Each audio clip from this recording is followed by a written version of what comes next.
Up next, we have a presentation on Decoding ONDC, Perspective for D2C Brands and Corporations. To make this presentation, inviting on stage Mr. Kumar P. Saha, founder, Unizap. Let's put our hands together and join me in welcoming Mr. Kumar P. Saha. Good afternoon, everyone. I think ONDC is a word which is now getting a lot of tractions, and hopefully everyone in the house have heard of the word ONDC, right? So let us, and there has been a lot of myths here and there when we interact with, brands, companies, even to the large companies also. So, things are not so clear, I will say, because it's a little bit complicated. When we heard of the whole concept, right, even we were also, a little bit confused what it is. So let's try to decode that.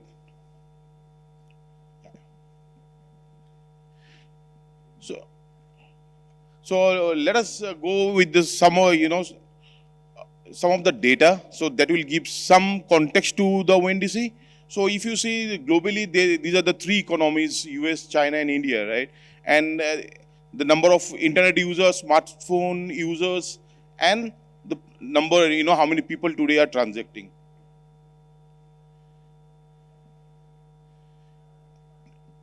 In 23, India had got around $60 billion of e-commerce transactions. That was the market size.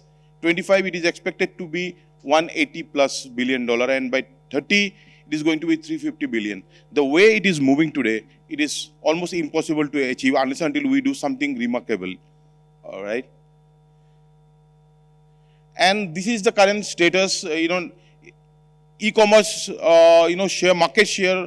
With the overall retail, and India is one of the least in the developing countries. So India, only 7.8% is the recent statistics I have taken it, is the market share of the e-commerce, where the e-commerce has been boom. Whereas in a country like China, it is close to 50%, right? So something India must not be doing right, or something we are a little bit slower. That could be the reason, or it is more about the adaptation of the people, or we are not able to reach to the masses, right? The current system that we have may not be able to reach to the masses. So because of this, the number is so low of the e-commerce, whereas if you see the transaction, financial transaction, digital transaction, India is at the topmost position today, right? So considering those, background in mind, and when the ONDC, which is Open Network for Digital Commerce, right, has been designed, right, keeping everything in mind. So India, India has been pioneer in the digital evolution, right from the Aadhaar, which was the identity, then UPI, which was for the transaction, and now the ONDC, which is for the commerce, right? So if you see today how a typical e-commerce works, so it's a single platform where everything, right from getting the customers, search, the cart operation, fulfillment, logistic, post-fulfillment, everything is done by the same platform. These are very, very proprietary in nature, and everyone, people who have become big, now they were dictating terms about the others, because, they are able to crack the market, not others, right?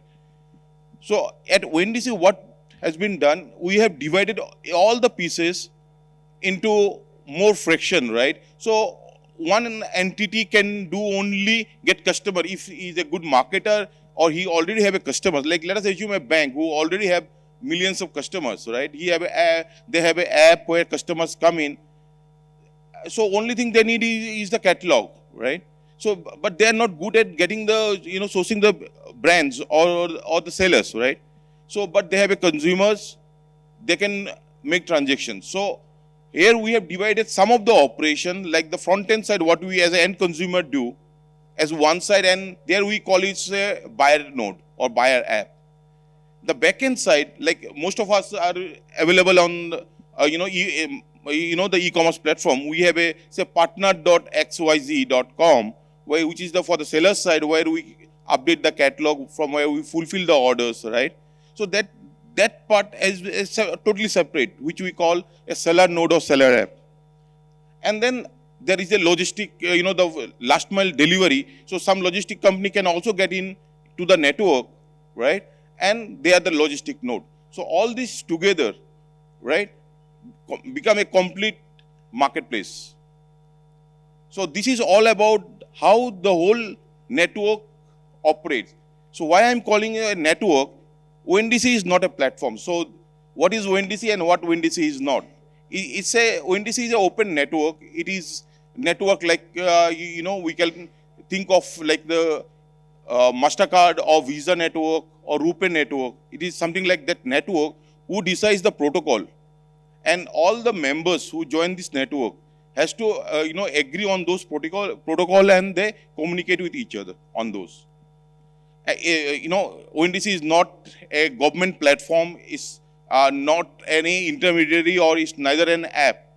So I will call it's more a protocol commerce platform where they decide the protocols and all the member who want to join there has to agree on that protocol and the guidelines. So there are a couple of, today we see the, buyer node or buyer apps are there. Then the seller nodes and the other specialized services are there. It is not very important who are currently there. But if you see which are in public, there are more than 1,000, hundreds plus buyer app who are already in the progress of getting, onboarded and getting into the production and live. There are more than hundreds plus. There are total 14,000 plus ecosystem partner who have shown interest till date who want to be part of the member. And if we are not in this 14,000 list, then something might be we are losing into this, right? So how it operates. So the best example that I can give you for a ONDC is how our email operates, right? So if you see a typical email, it seems to be very simple in nature, right? I send an email, you receive it. But if you think a little bit differently, right? I might be using Gmail. You might be using cPanel, right? I'm sending an email, you are still receiving it. The way it operates, the similar way it operates, these are asynchronous transaction, means it doesn't wait for the other. It send it, that means even if the transaction get to billions of transactions on a day, the system is going to work. So the way, I'm not getting into the details, so I'm there, I can always explain, typically there are 3-4 operations. One is search, the discovery, how I able to find a product, right? That we call it search operation. Then, how we place an order between different entities. One entity send a request to the other, buyer entity send a request to the seller entity. Then it get verified the, inventory of the sellers. And then it sends, okay, I have that, then they share the code and then place the order. The typical, the way the offline works, right? The digitally also, and all are digitally verified. It's like, I agree that I will give you at that price, and all are digital agreement that happens in this whole transactions. This is a fulfillment, how the fulfillment works. Then the logistic partners get into the picture. They give me the real-time price, and based on this, the shipping price get computed on the fly, and get delivered. And this is again, the payment settlement is another flow where there are a lot of other agencies get involved, the banks get involved, and all they work together with a common protocol where 5-6 different entities work together. At the end, like the order get completed, the payment goes from the buyer node to the last seller, right? And everything happens in the APIs with an agreement, digital agreements. So now the beauty is in a ONDC there are two things. One is MSN, which is marketplace seller network partner, and ISN, which is the inventory seller network partner.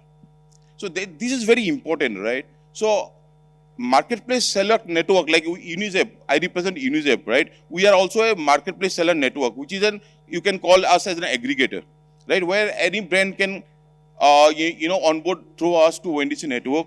where we set up some terms and conditions, including the commissions and all, the similar way we do in the other marketplaces, but it is more transparent, and the buyer node get the orders. It works the similar way. The other is inventory seller network, where you as a brand can directly join the network, bypassing the MSN aggregator network, where you decide your terms and you directly communicate with the buyer nodes. So there are advantages and disadvantages to this as well. So I think this presentation would be available on the cloud as well with the QR, right? So one can go with so I have tried to be as simple, to explain what are these and what will be the right line is if you want to become a network partner